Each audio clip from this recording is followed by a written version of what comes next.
আবু হুরায়রা রাদিয়াল্লাহু তাআলা আনহু বলেন, একজন ব্যক্তি আল্লাহর নবীকে জিজ্ঞাসা করলেন, আল্লাহর নবী, আইয়ুস সাদকাতে আযমু আজরান, সবচেয়ে বেশি নেকি কোন দানে হবে? দান তো আমরা করি, তবে সবচেয়ে বেশি নেকি হবে কি দান করলে, কখন দান করলে? তখন আল্লাহ রাসূল বলছেন যে আনতা সাদ্দাক, তুমি দান করবে, আনতা সাহিহুন, তখন তুমি সুস্থ, ও সাহিহুন, তুমি অর্থের লোভী, অতাকশাল ফাকরা, দিলে কমে যাবে, অতামালুল গিনা, ধনী হওয়ার মন চায়। চারটে জিনিস যখন একসাথে তোমার ভিতরে বিরাজ করবে, এই সময়ে যদি দান করো তাহলে তোমার দানে সবচেয়ে বেশি নেকি হবে। এক, যখন তুমি সুস্থ, বিপদে পড়ে দান করো সেটা ভিন্ন কথা, তাতে নেকি হবে, তবে সবচেয়ে বেশি নেকি হবে না। যখন তুমি সুস্থ তখন তুমি দান করো, সবচেয়ে বেশি নেকি হবে। দুই, যখন তুমি অর্থের লোভী তখন তুমি দান করো, তাহলে তোমার দানে সবচেয়ে বেশি নেকি হবে। তিন, যখন তুমি মনে করছো দিলে কমে যাবে, যা শয়তান বারবার বলে দিও না, দান করো না, কেন? ইন্না শায়তানা ইয়াদুকুমুল ফাকরা, নিশ্চয় মানুষকে শয়তান দারিদ্রতার ভয় দেখায়, সব সময় বলে দান করো না, কমে যাবে, দান করো না, কমে যাবে, দান করো না, দারিদ্রতা নেমে আসবে। আল্লাহর নবী বলছেন, যখন মানুষের আশঙ্কা থাকবে দান করলে হিসাব নিকাশে টাকা কমে যাবে। চার, দান করলে যে ধনী হওয়ার একটা আশা ছিল সেইটা হবে না। এই চারটা অবস্থায় যদি মানুষ দান করে তাহলে সবচেয়ে বেশি নেকি হবে। আবু হুরায়রা রাদিয়াল্লাহু তাআলা আনহু বলেন, রাসূল সাল্লাল্লাহু আলাইহি সাল্লাম বললেন, আইয়ুস সাদকাতে আফজাল, সবচেয়ে উত্তম দান কোনটি? তখন রাসূল সাল্লাল্লাহু আলাইহি সাল্লাম বললেন, জুহুদুল মুকিল্লে, গরিব মানুষ যখন পরিশ্রম করে দান করে সেটাই সবচেয়ে উত্তম। মানুষ নিজ হাতে পরিশ্রম করবে, সেই পরিশ্রম থেকে দান করবে, সেটাই সবচেয়ে উত্তম হবে। আবু মুসা আশআরী রাদিয়াল্লাহু তাআলা আনহু বলেন, রাসূল সাল্লাল্লাহু আলাইহি সাল্লাম একদা বললেন, আস-সাদকাতু আলা কুল্লি মুসলিম, সবাইকে দান করতে হবে, গরিব ফকির, গরিব মিসকিন, নিঃস্ব, সবাইকে দান করতে হবে। এমন যখন কথা আল্লাহর নবী বললেন তখন সাহাবীগণ বললেন, ফাইলাম ইয়াজিদ, যদি টাকা পয়সা না পাই তাহলে কেমন করে দান করবে? সবাই দান করবে, এটা কিভাবে হতে পারে? তখন আল্লাহ রাসূল বললেন, ফাল ইয়ামাল বিয়াদাইহি, নিজ হাতে কাজ করবে, মানুষের বাড়িতে দিন মজুরি করবে, দিন মজুরি করে টাকা ইনকাম করবে, ফায়ানফা নাফসাহু, সে নিজে উপকৃত হবে, ওয়ায়াতাসাদদাকু, সেখান থেকে দান করবে। তখন সাহাবীগণ বললেন, ফাইলাম ইয়াজিদ, মানুষ যদি মানুষের বাড়িতে কাজ করতে না পারে তাহলে সে কি করবে? তখন আল্লাহর নবী বললেন, ফাল ইনজাল হাজাতিল মালহুফা, অসহায় মানুষের সহযোগিতা করবে, কথা দিয়ে ও কর্ম দিয়ে, এটাই তার জন্য দান হবে। সাহাবীগণ বললেন, ফাইলাম ইয়াজিদ, এইটা যদি না পারে তাহলে কি করবে?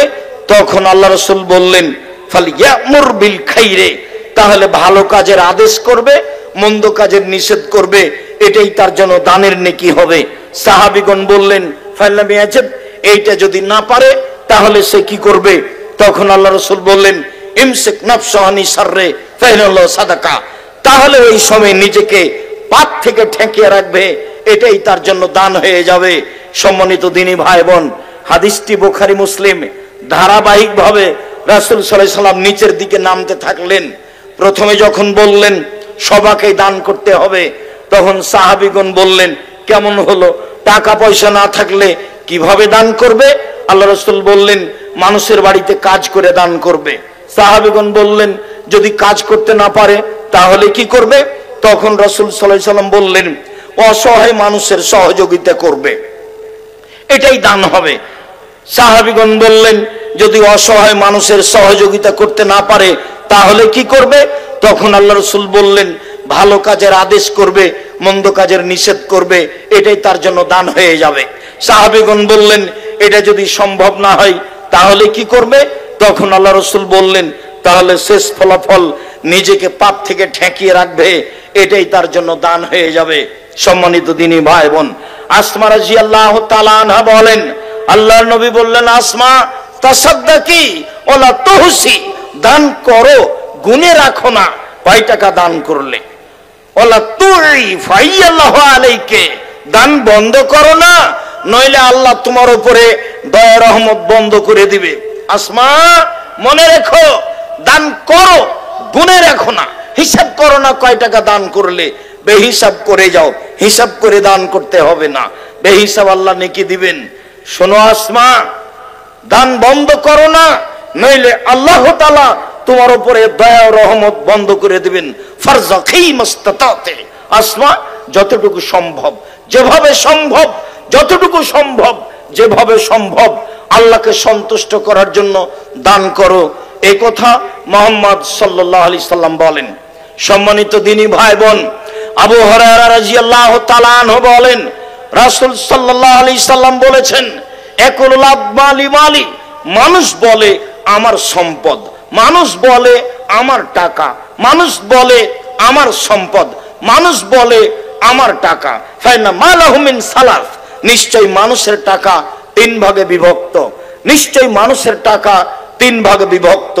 মা কালা ফাফনা, যা খেলো তা নষ্ট হলো, যা খেলো তা নষ্ট হলো। আসার পর থেকে তো খাদ্য ব্যতীত যা খেয়েছেন সবই পায়খানা। অত খাচ্ছেন কেন? আলিয়াদুলিয়া খায়রু মিনাদিস সুফলা, দেওয়া হাত ভালো নেওয়া হাতের চেয়ে। যা নিয়ে এসেছেন জান বাঁচার মতো খাবেন, বাকি দান করে দিবেন, বাকি কিছু বই পুস্তক নিয়ে যাবেন।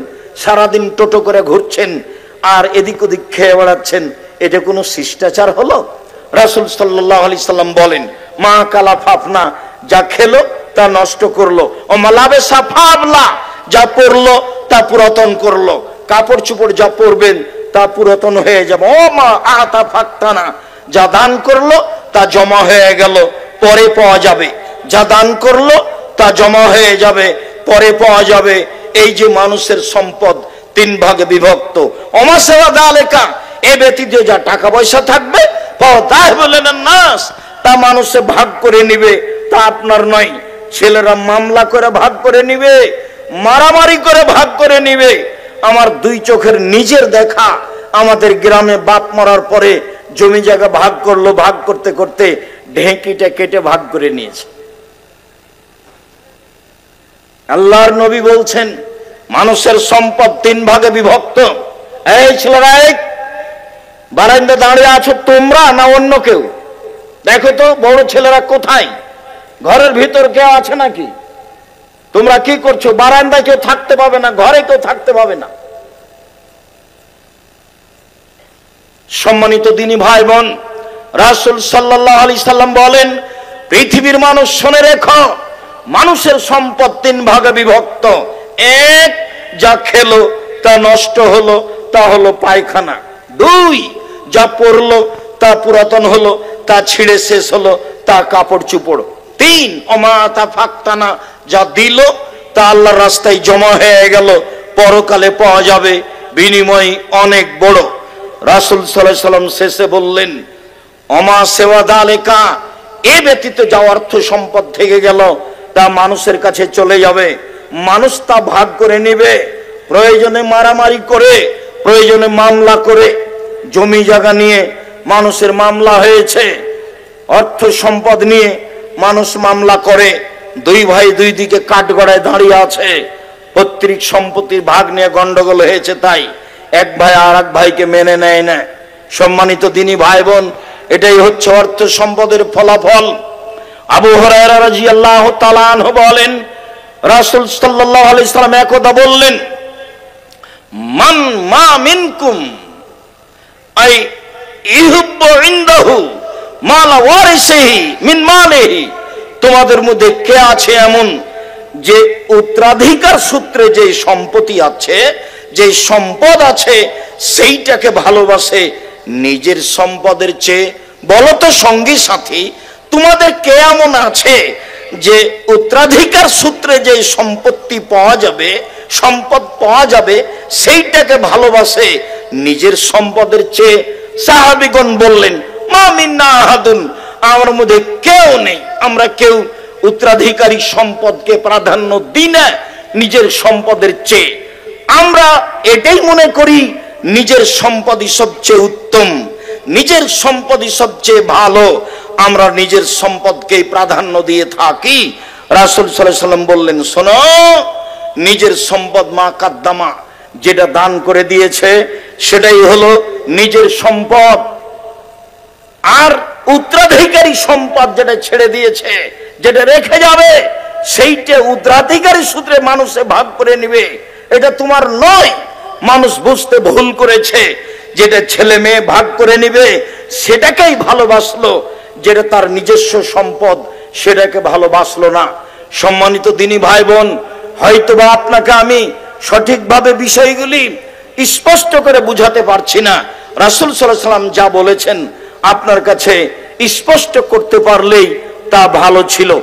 আবু হুরায়রা রাদিয়াল্লাহু তাআলা আনহু বলেন, একজন লোক আল্লাহর নবীর কাছে এসে বলছেন, আল্লাহর নবী, কাদ মাতা আবি, আমার পিতা মারা গেছেন, ও তারাকা মালান, অর্থ সম্পদ ছেড়ে গেছেন, অলাম ইউসিনি, আমাকে কোনো উপদেশ দিয়ে যাননি, ওসিয়ত করেননি। হাল ইউকাফিরু আনহু সায়াতিহি আন আতাসাদ্দাকা আনহু, আমি যদি আমার পিতার জন্য দান করি তাহলে আমার পিতার পাপ ক্ষমা হবে কি? আমার পিতা টাকা পয়সা ছেড়ে গেছেন, কোনো ওসিয়ত করে যাননি, আমি যদি আমার পিতার জন্য দান করি তাহলে তার পাপ মিটে যাবে কি? আল্লাহর নবী বললেন, নাম, হ্যাঁ, তার পাপ মিটে যাবে। হাদিস বুখারী মুসলিম। তখন আল্লাহর নবী বললেন না যে ছোট পাপ মিটে যাবে, বড় পাপ মিটে যাবে না, এই কথা তিনি বললেন না। তিনি বললেন, যা, তাতে প্রত্যেক ছেলে মেয়ের উচিত তার বাপের জন্য, তার মায়ের জন্য, তার দাদা দাদির জন্য, নানা নানির জন্য দান করা, যাতে করে যারা মরে গেছে তাদের পাপ মিটে যায়। মরা মানুষের পাপ মিটে যাবে দান করলে। সম্মানিত দিনী ভাই বোন, হজ করলে মরা মানুষের পাপ মিটে যায় না, নিজের হয়। সালাত আদায় করলে মরা মানুষের পাপ মিটে যায় না, নিজের হয়। তাসবিহ তাহলিল করলে, কোরআন তেলাওয়াত করলে মরা মানুষের পাপ মিটে যায় না, নিজের হয়। সেম ভিন্ন ধরনের ইবাদত, রোজা থাকলে নিজের হয়, আর একজনের পাপ মিটে যায় না।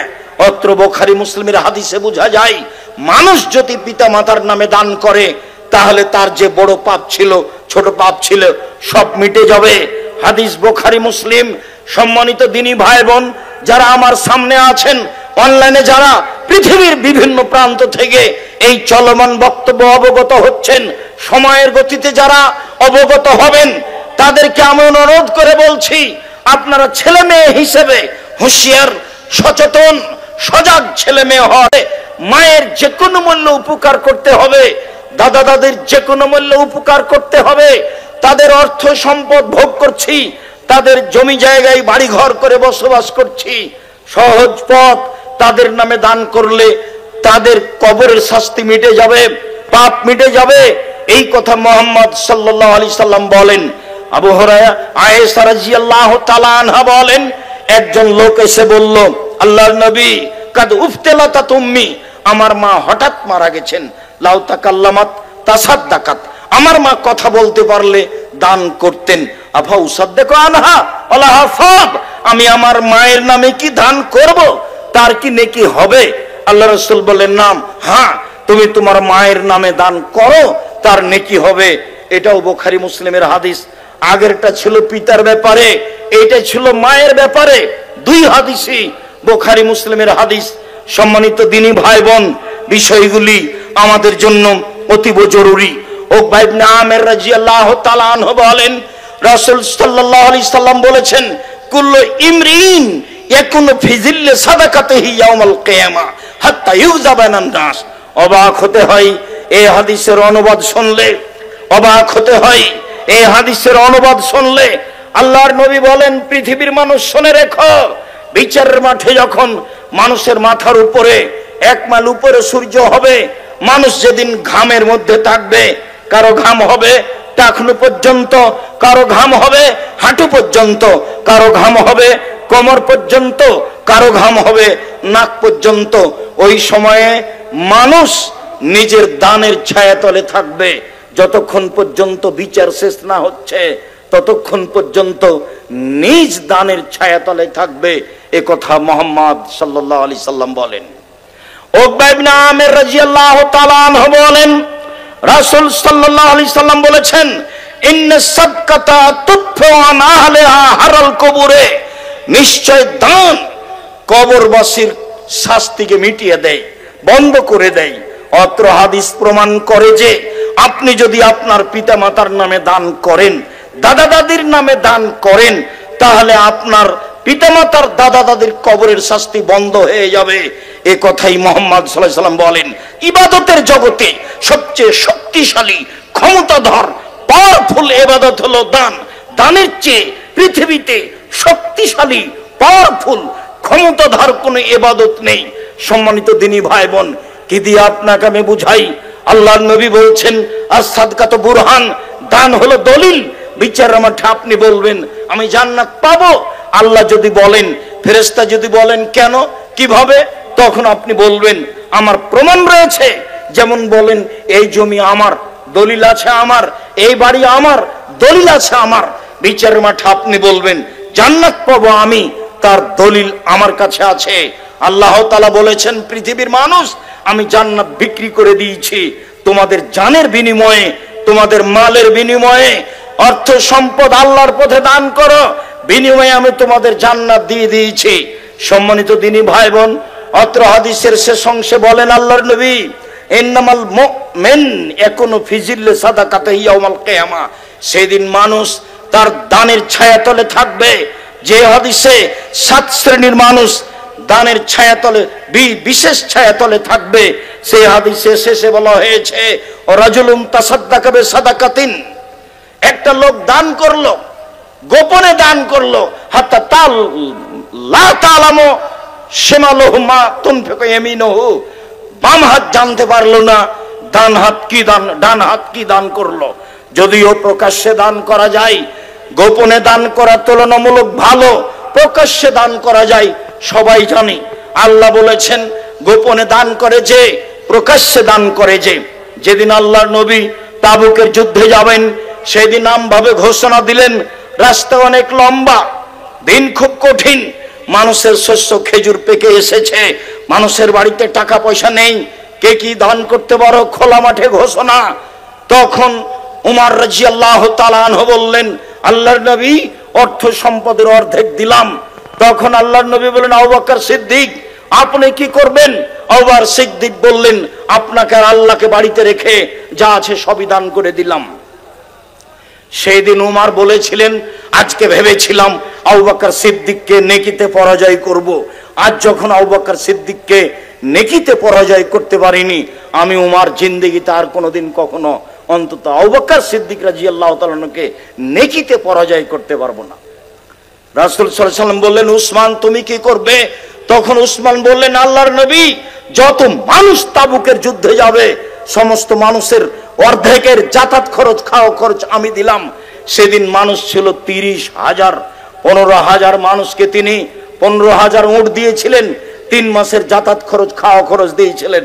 এখন যদি কোনো সরকার, চলমান সরকারকে বলা হয় যে 15,000 মানুষকে 3 দিন খেতে দিতে হবে, হিমশিম খেয়ে যাবে। সেই দিন উসমান রাদিয়াল্লাহু তাআলা বলেছিলেন, 3 মাসের যাতায়াত খরচ, খাওয়া খরচ দিলাম, 15,000 মানুষের 15,000 উট দিয়ে দিলাম। একটা উটের দাম যদি 2 লক্ষ টাকা হয়, তাহলে 15,000 উটের দাম কত হয়? তার নাম উসমান গনি। খোলা মাঠে যখন দানের ঘোষণা করলেন, তখন উসমান গনি এই কথাই বলেছিলেন। আল্লাহর নবী যখন বললেন, দেখো এই মসজিদ একটা তৈরি করতে হবে, জমি কেনার টাকা কে দিতে পারে, বিনিময়ে জান্নাত হবে, উসমান বলেছিলেন, আল্লাহর নবী জমি আমি কিনে দিলাম। যেদিন আল্লাহর নবী বলেছিলেন এই মসজিদের সামনে পুকুর আছে, ইদারা কূপ রয়েছে, কে এটা কিনে দিতে পারে, মুসলমানের পানির জন্য, তার জন্য জান্নাত রয়েছে, উসমান রাদিয়াল্লাহু তাআলা বলেছিলেন, আমি এই কূপের, এই কুয়ার ইদারার মূল্য দিয়ে দিলাম। এমনি হচ্ছেন দান করা ব্যক্তি উসমান রাদিয়াল্লাহু তাআলা আনহু। সম্মানিত দিনী ভাই বোন, কিছুক্ষণ আগে বাদশাহ আব্দুল আজিজের যে কথা আমরা শুনতে পাচ্ছিলাম। চলেন, দান একটা ভিন্ন ধরনের ইবাদত, ধারাবাহিক হাদিস আমরা আপনার সামনে পেশ করি। আবু হুরায়রা রাদিয়াল্লাহু তাআলা আনহু বলেন, রাসূল সাল্লাল্লাহু আলাইহি ওয়াসাল্লাম বলেছেন, ইন্নাস সাদকাতা তুতুল খাতিয়াতা কামা ইতফুল মাউন নারা, নিশ্চয় দান মানুষের পাপকে মিটিয়ে দেয় যেমন ভাবে পানি আগুনকে নিভিয়ে দেয়। নিশ্চয় দান এত ক্ষমতাধর, শক্তিশালী, পাওয়ারফুল ইবাদত, মানুষের পাপকে মিটিয়ে দেয় যেমন ভাবে পানি আগুনকে নিভিয়ে দেয়। এ কথাই মুহাম্মদ সাল্লাল্লাহু আলাইহি ওয়াসাল্লাম বলেন। আনাস রাদিয়াল্লাহু তাআলা আনহু বলেন, রাসূল সাল্লাল্লাহু আলাইহি সাল্লাম বলেছেন, ইন্না সাদকাতা সিররি তুতফি গাযাবার রাব্বে, গোপন দান আল্লাহর রাগকে মিটিয়ে দেয়। আমার আপনার পাপের কারণে আল্লাহ অসন্তুষ্ট হয়ে আছেন। এক সময় যখন আমি আল্লাহর রাস্তায় দান করে দিলাম, তখন আল্লাহর রাগ মিটে গেল, আমি সহজে জান্নাত যেতে পারবো। দান ভিন্ন ধরনের ইবাদত। সম্মানিত দ্বীনি ভাই বোন, আমাদেরকে দান করতেই হবে। মহিলাদের ব্যাপারে রাসূল সাল্লাল্লাহু আলাইহি সাল্লাম ভিন্নভাবে বললেন। তারপরে আমরা আর একটু বুঝি। আদি ইবনে সাবিত রাদিয়াল্লাহু তাআলা আনহু বলেন, রাসূল সাল্লাল্লাহু আলাইহি সাল্লাম একদা বললেন, মা মিনকুম মিন আদিন ইল্লা সায়ুকাল্লিমুহুল্লাহু তাআলা ইয়াউমাল কিয়ামা, প্রত্যেক ব্যক্তিকে বিচার মাঠে আল্লাহর সামনে মুখামুখি কথা বলতে হবে। লাইসা বাইনাহু বাইনাহু তারজুমান, দুইজনের মাঝে কোনো দোভাষী থাকবে না। আপনি যা বলবেন আল্লাহ তা বুঝবেন, আল্লাহ যা বলবেন আপনি তা বুঝবেন। ওয়ালা হাজবুন ইহাজবুহু, কোনো অন্তরালো থাকবে না, সামনাসামনি কথা হবে, উভয়ের ভাষা বুঝতে পারবে। ফা এনজুর আয়মানা মিনহু, ওই সময় লোকটি ডান দিকে লক্ষ্য করবে। ফায়ারা মা কাদ্দামা মিন আমালিহি, ডান দিকে লক্ষ্য করলে জীবনের সব কর্ম দেখতে পাবে, ভালো মন্দ। সময় এনজুর আসমা মিনহু, তারপর লোকটি বাম দিকে লক্ষ্য করবে। ফায়ারা মা কাদ্দামা মিন আমালিহি, নিচের জীবনের সব কিছু কর্ম দেখতে পাবে। যা দেখলো ডানে তা দেখবে বামে, যা দেখলো ডানে তা দেখবে বামে। সময় এনজুর বাইনা ইয়াদাইহি ফাল ইয়ারান্নার তিলকা ওয়াজহিহি, এবার সামনের দিকে লক্ষ্য করবে, লক্ষ্য করলেই দেখবে জাহান্নাম, লক্ষ্য করলেই দেখবে জাহান্নাম। তখন আল্লাহর নবী বললেন, পৃথিবীর মানুষ ফাত্তাকুন নারা ওয়ালাউ বিশিক্কি তামারাতিন, পৃথিবীর মানুষ তোমরা জাহান্নাম থেকে বাঁচো দান করে, তোমরা জাহান্নাম থেকে বাঁচো দান করে, তোমরা জাহান্নাম থেকে বাঁচো দান করে। কম থেকে কম, কম থেকে কম, বেশি থেকে বেশি, কম থেকে কম। খেজুরের বীজের উপরে যে সাদা ছালটা থাকে একেবারেই চিকন, এই পরিমাণ হলেও দান করে জাহান্নাম থেকে বাঁচো। হাদিস বুখারী মুসলিম। কি দিয়ে আপনাকে আমি বুঝাই, দানই হচ্ছে জাহান্নাম থেকে বাঁচার ভিন্ন ধরনের মাধ্যম, একেবারেই নগদ মাধ্যম। বললেন, ডান দিকে দেখলো কর্ম দেখলো, বাম দিকে দেখলো কর্ম দেখলো, সামনের দিকে দেখলো জাহান্নাম দেখলো। এই পর্যন্ত বলতে বলতেই আল্লাহ রাসূল বলছেন, পৃথিবীর মানুষ তোমরা জাহান্নাম থেকে বাঁচো দান করে। খেজুরের বীজের উপরে যেই একেবারে চিকন ছালটা রয়েছে এইটা সমপরিমাণ হলেও।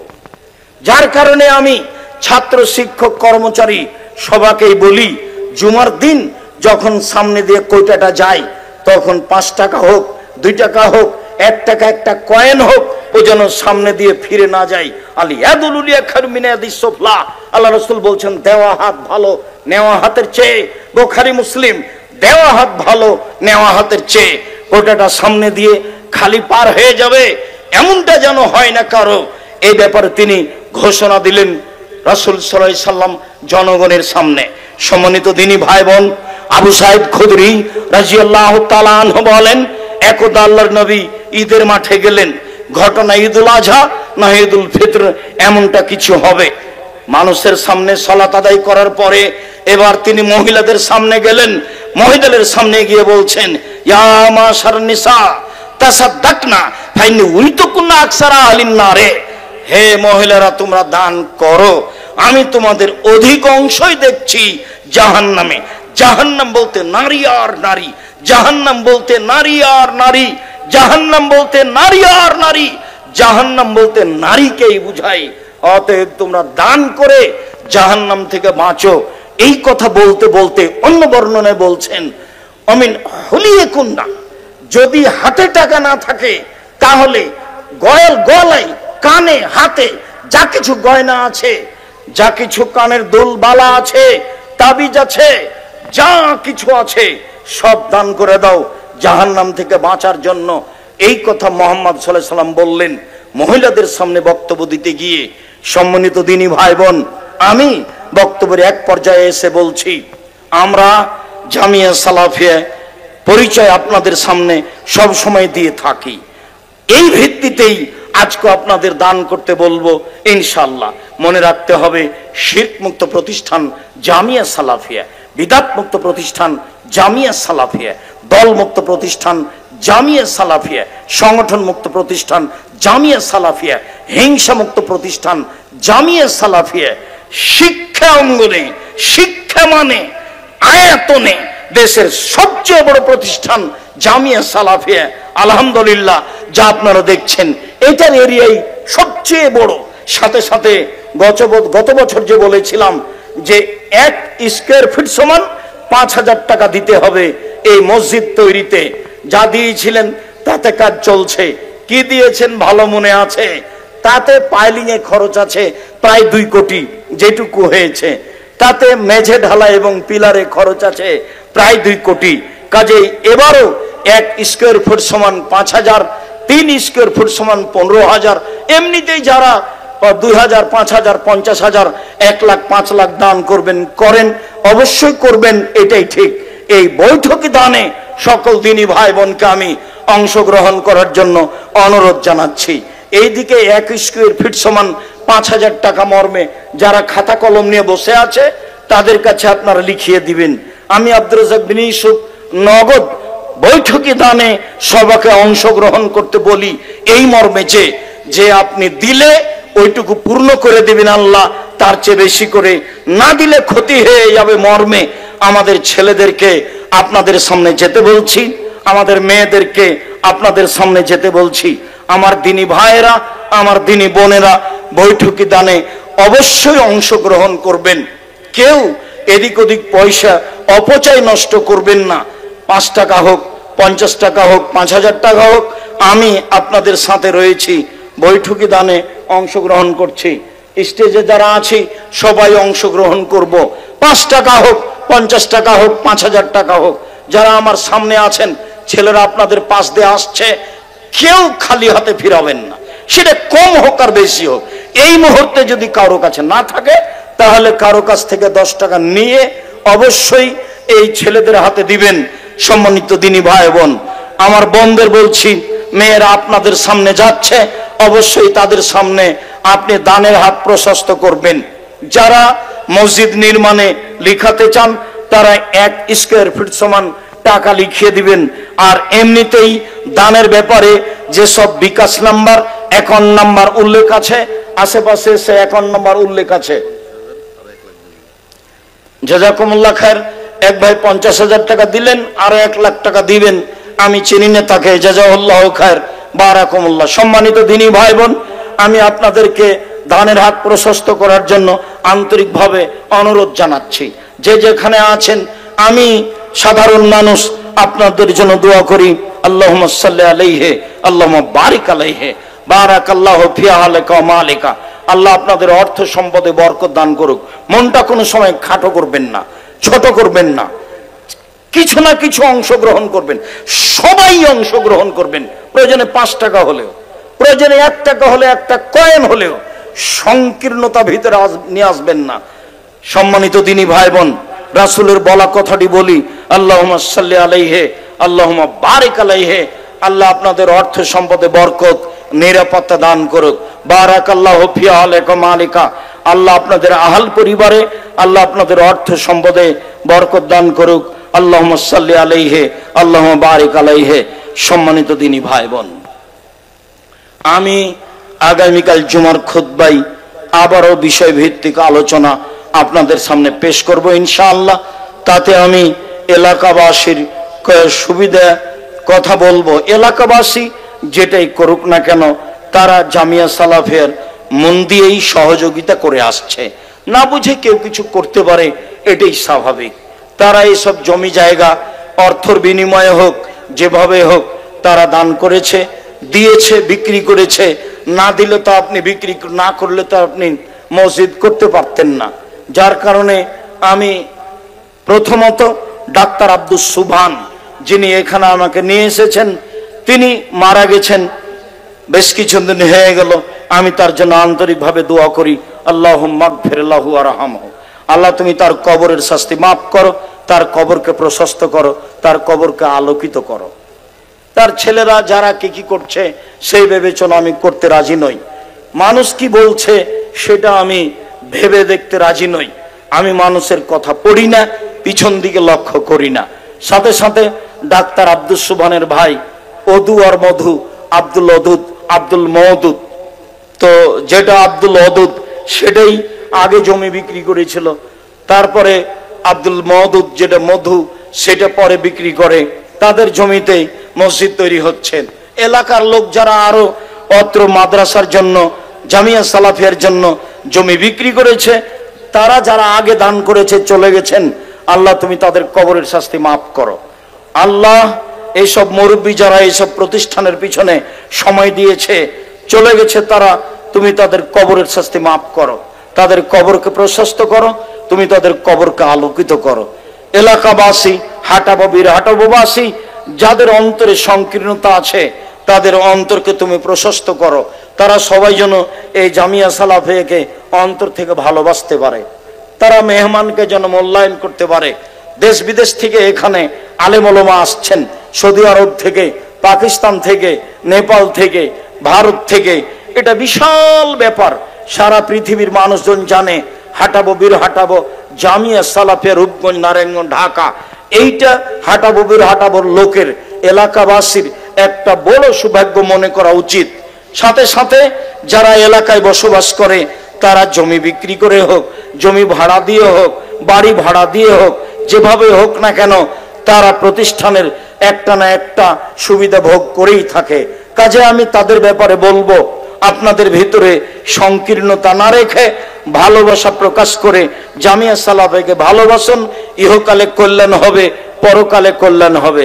যাদের ভিতরে সংকীর্ণতা আছে, মর্মে কিছু করে থাকে, বলে থাকে, আমি তাদেরকেও হেদায়েতের জন্য বলছি, আল্লাহকে আল্লাহ তুমি তাদের হেদায়েত করো। দেশবাসী, এলাকাবাসী, সারা পৃথিবীতে যারা যেখানে আছে, যারা আমার সামনে আছেন, অনলাইনে যারা আছেন, যারা সময়ের গতিতে অবগত হবেন, আমি তাদের বলে রাখছি, আমি আব্দুর রাজ্জাক বিন ইউসুফ মানুষের জমি জোর করে দখল করিনি, মানুষের জমি জোর করে দখল করে সেই জমিতে মসজিদ তৈরি করিনি। মানুষ যেটাই বলুক না কেন, মানুষ বলতেই পারে, স্বাভাবিক। যার জমি আছে পড়েই আছে, জমি কিনিনি সেখানে কিছু করেছি, এমনটা কাজ আমি আব্দুর রাজ্জাক বিন ইউসুফ করি না, করবও না।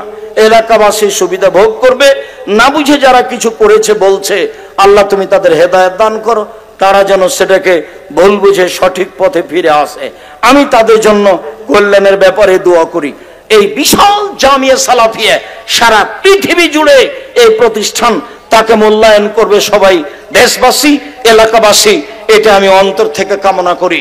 সম্মানিত দিনী ভাই বোন, আমি আপনাদের আন্তরিকভাবে অনুরোধ জানিয়ে বলি যে জামিয়া সালাফিয়া রূপগঞ্জ, নারায়ণগঞ্জ, হাটাবে এই সালাফি কনফারেন্সে উপস্থিত হয়েছেন, এর বৈশিষ্ট্যকে মূল্যায়ন করার চেষ্টা করবেন।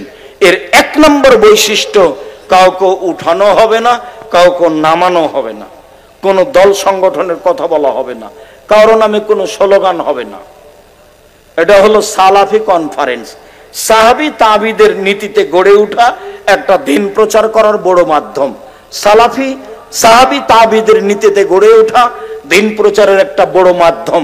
এক নম্বরে মনে রাখবেন, এখানে কাউকে উঠানো হয় না, এখানে কাউকে নামানো হয় না, এখানে কারো নামে স্লোগান হয় না। একমাত্র আল্লাহকে সন্তুষ্ট করার জন্য এসেছি, একমাত্র আল্লাহকে সন্তুষ্ট করার জন্য বিষয় ভিত্তিক আমরা আলোচনা করি। মর্মে এই দিক দিয়ে সালাফি কনফারেন্সকে মূল্যায়ন করো, তো এদিক ওদিকে না ঘুরে সম্ভবপর বসে থেকে আলোচনা শোনার চেষ্টা করবেন। সম্ভবপর যা টাকা পয়সা নিয়ে এসেছেন তা দান করার চেষ্টা করবেন। সাথে সাথে কিছু বই পুস্তক নিয়ে যাওয়ার চেষ্টা করবেন। সবাই অবগত আছেন, আব্দুর রহমান বলেছে, উত্তরবঙ্গের সেই মহিলা বেগম রোকিয়া। বেগম রোকিয়া বই লিখেছে অবরোধবাসিনী, মানে মহিলাদেরকে অবরোধ করা হয়েছে, তারা বাড়ি ঘর থেকে বের হতে পারবে না। অবাক কথা, বের হতে পারবো না মানে? আমরা তো যেতে পারি শ্বশুর বাড়ি, যেতে পারি বাপের বাড়ি, যেতে পারি ডাক্তারের কাছে, যেতে পারি প্রয়োজনে হাটে বাজারে, জরুরি প্রয়োজন হলে আমরা তো বাড়ি থেকে বের হতে পারি, আল্লাহ অনুমতি দিয়েছেন। তো আমরা অবরোধবাসিনী হলাম কিভাবে? তাই বই লেখা হয়েছে কেন হব অবরোধবাসিনী। আমি আপনাদের একটা দৃশ্য নকল করি বেগম রোকেয়ার, কথার কথা। আপনাদের এলাকায় ময়মনসিংহের বড় স্টেশন, ট্রেন স্টেশন মাস্টার একদিন প্ল্যাটফর্ম দেখতে যাচ্ছেন। দেখি তো কোথায় কি আছে, দেখছেন এক জায়গায় বেশ কিছু বস্তার মতো মনে হচ্ছে, উপরে কাপড় চাপানো আছে, কাপড় দিয়ে ঢাকা আছে। ঘটনা কি? ময়মনসিংহের পরহেজগার মহিলারা হজ করতে যাবে। তারা ময়মনসিংহ থেকে ঢাকা আসবে, ঢাকায় বিমানে জিদ্দে যাবে, হজ করতে যাবে। তারা দেবর ভাসুরকে বলেছে, শোনো আমাদের পর্দার ব্যাঘাত ঘটে, এ করো, আমরা 5-6 জন মহিলা আছি, উপরে আমাদের চাদর বিছিয়ে দাও, যাতে করে পর্দা ভালো হবে। এইবার স্টেশন মাস্টার এসে মনে করছে কিসের বস্তা এগুলি, তখন লাথি মেরে দেখছে কি বস্তা এগুলো, কি বস্তা। বেগম রোকেয়া পর্দাকে লাথি মেরে দেখাচ্ছে। আপনাকে ভালো লাগে, আমাকে ভালো লাগে না। আপনার কাছে শিক্ষিত মানুষ, আমার কাছে কোনোদিনও শিক্ষিত মানুষ নয়। রবীন্দ্র ঠাকুর জাতির শত্রু, বাঙালিদের শত্রু, মুসলমানের শত্রু। ভারত বাংলাদেশ পাকিস্তানের সবচেয়ে বড় দালাল রবীন্দ্রনাথ ঠাকুর। যেদিন আমাদের জাতি দিনী ভাই বোন জেল হাজতে থাকা ইংরেজদের হাতে, সেই দিন রবীন্দ্রনাথ ঠাকুর লন্ডনে গিয়ে সে আনন্দ ফুর্তি করে। সেই ঠাকুর দিন রাত বলে ওমা তোমার আকাশ, ওমা তোমার বাতাস, ও কালিমা তোমার আকাশ, ও কালিমা তোমার বাতাস, এই স্লোগান রবি ঠাকুর দেই। আর তার গান আমাদের ছেলে মেয়েরা বলে। শুনুন, ছেলে মেয়েকে জন্মের পরেই মুশরিক বানাচ্ছেন। আপনার চলে, আমার চলে না। আমি এটা কোনো সময় চাইনি। আমি বলেছিলাম আজ থেকে নিয়ে 25-30 বছর আগে, তোর বাপের আকাশ, এই কথা আমি বলেছিলাম। আমার নাকি ঠাকুরের মানের হানি করা হয়েছে, তাই সিলেট কোর্টে 5,000 টাকার মামলা করা হয়েছিল। আমি যখন কাঠগড়ায় উঠলাম, তখন আমাকে জজ বলল, আপনি কি পিস টিভির আলোচক? আমি বললাম জি হ্যাঁ। তখন জজ বলল, আপনার মামলাটা খারিজ করে দিলাম। তখনই মামলাটা বাতিল করে দিলেন। এই ঠাকুর আপনার কাছে প্রিয় হতে পারেন, আমার কাছে কখনো হয়নি। ও বাঙালিদের শত্রু, ও মুসলমানের শত্রু, ও ঢাকা বিশ্ববিদ্যালয়ের শত্রু, ও সারা দেশের মানুষকে দিন রাত মুশরিক বানাচ্ছে। ও বলছে ও কালিমা তোমার আকাশ, ও কালিমা তোমার বাতাস। আমি এটা বলতে পারি না। আপনার ছেলে মেয়ে কিভাবে বলছে? আমি বলেছি 1971 সাল থেকে নিয়ে এখন পর্যন্ত এই দেশে কোনো শিক্ষিত মানুষ শিক্ষামন্ত্রী হয়েছে এটা আমার জানা নাই। আমার মনে বড় সাধ, এই দেশের মাটিতে আমি উন্নত মানের প্রতিষ্ঠান গড়বই ইনশাআল্লাহ, যেখানে ছেলে মেয়ে বাংলা, ইংরেজি, আরবি উন্নত মানের শিক্ষা অর্জন করে জাতির অন্যায়ের বিরুদ্ধে লড়বে, মুখে কলমে মিডিয়ায় লড়বে ইনশাআল্লাহ। সেই নীতিতে জীবন বাজি রেখে চেষ্টা চালিয়ে যাচ্ছি ইনশাআল্লাহ। এই চেষ্টাই সফল হবে ইনশাআল্লাহ। 2013 সালের 24 আগস্ট রোজ মঙ্গলবার সকাল 11টার সময় বলেছিলাম, এই কাঁঠাল গাছের নিচে আমার হাতে টাকা নেই, এ কথা সত্য। এখানে প্রতিষ্ঠান গড়বে, এ কথা সত্য।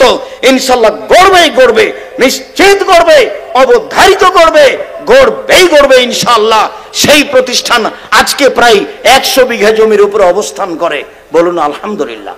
যেটা আমি সূচনায় বলছিলাম, আমার মনে বড় সাধ, এই দেশের মাটিতে আমি উন্নত মানের প্রতিষ্ঠান গড়বই ইনশাআল্লাহ। তাই বাংলা, ইংরেজি, আরবি ভালো মানের ব্যবস্থা করা হয়। তাই সৌদি আরব থেকে শিক্ষক নিয়ে আসা হয়, তাই ইন্ডিয়া থেকে শিক্ষক নিয়ে আসা হয়। এখন আনুমানিক বেতন লাগে প্রায় 40 লক্ষ।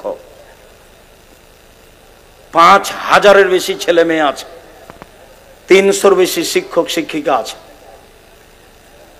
জামিয়া সালাফার আর একটা বড় শাখা আছে, সেটা হলো আদ-দাওয়া ইলাল্লাহ।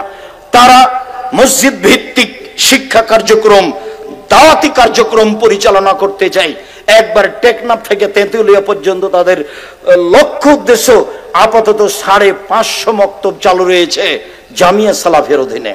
যেমনি ভাবে সারা দেশ জুড়ে জামিয়া সালাফে গড়তে চায়, জামিয়া সালাফিয়া চলমান রূপগঞ্জ, নারায়ণগঞ্জ, ঢাকা, জামিয়া সালাফিয়া চলমান আর রাজশাহী, জামিয়া সালাফিয়া চলমান দিনাজপুর, জামিয়া সালাফিয়া চলমান বরিশাল, জামিয়া সালাফিয়ার জন্য জমি রয়েছে চট্টগ্রামে, জামিয়া সালাফের জন্য জমি রয়েছে কুষ্টিয়ায়, জামিয়া সালাফের জন্য জমি রয়েছে ফেনীতে, জামিয়া সালাফের জন্য জমি রয়েছে যশোরে, জামিয়া সালাফের জন্য জমি রয়েছে ময়মনসিংহে, জামিয়া সালাফের জন্য জমি রয়েছে বগুড়াতে, জামিয়া সালাফের জন্য আরো বাংলাদেশের বিভিন্ন জেলাতে জমি রেজিস্ট্রি নিয়মিত হচ্ছে ইনশাআল্লাহ। দেশ জুড়ে জামিয়া সালাফে গড়বই ইনশাআল্লাহ। সাথে সাথে একবার টেকনাফ থেকে তেঁতুলিয়া সারা দেশ জুড়ে মক্তব পরিচালনা করব ইনশাআল্লাহ। আমি আপনাদের কাছে এক নম্বরে যেটা দাবি রেখেছি, একটু খালে সন্তর আল্লাহকে বলবেন, আল্লাহ তুমি জামিয়া সালাফে কবুল করো। ওপরে যদি কবুল হয় কাজ সহজ, ওপরে যদি কবুল না হয় তাহলে কাজ কঠিন। মর্মে বলি, আল্লাহ আমরা মানুষ, আমাদের কোনো ভুল ত্রুটি থাকলে সেটা তুমি মাফ করো। আমাদের ভুল ত্রুটি দিয়ে জামিয়া সালাফের সহযোগিতা করতে চায় না, তুমি সঠিক পথে পরিচালনা করো। তোমার সন্তুষ্টিতেই বাকি জীবন থেকে জামিয়া সালাফে গড়তে চাই। তোমার কাছে দাবি জানাই, যারা সঠিক আকীদার মানুষ হবে, নিঃস্বার্থপর ভাবে তোমাকে সন্তুষ্ট করার জন্য কাজ করবে, পরবর্তীতে তুমি জামিয়া সালাফে তাদেরকে নিয়ে এসে কাজ করতে দিবা, যাতে করে এই জামিয়া সালাফিয়া আল্লাহ তাআলা কিয়ামত পর্যন্ত বহাল রাখে। তুমি যেন কিয়ামত পর্যন্ত বহাল রাখো, এটাই তোমার কাছে জোরালো দাবি রাখছে। যদি কোনো ক্ষতি আমাদের মধ্যে দিয়ে হয়, বুঝতে না পারি, আমরা তোমার দরবারে ফিরি খিদমত করার চেষ্টা করি। কোন জায়গাতে ত্রুটি থাকলে আমাদের শ্রম দিয়ে পার করে দিও, আমাদের বিপদগামী করো না। এই জামিয়া সালাফিয়া দিয়ে তোমাকে মানুষ চিনবে, তোমাকে মানুষ জানবে, তোমাকে মানুষ মানবে, তোমাকে চিনে জেনে মানুষ শিরক মুক্ত হবে। একমাত্র এ আশাই জামিয়া সালাফে গড়ছি। তুমি জামিয়া সালাফে কবুল করো। তুমি সর্বশক্তিমান, তুমি দয়াবান, তুমি ক্ষমাবান। তোমার দরবারে জোরালো দাবি রেখে তুমি আজিজ পরাক্রমশালী, সব কিছু করতে পারো। তুমি কাদির, সর্বশক্তিমান।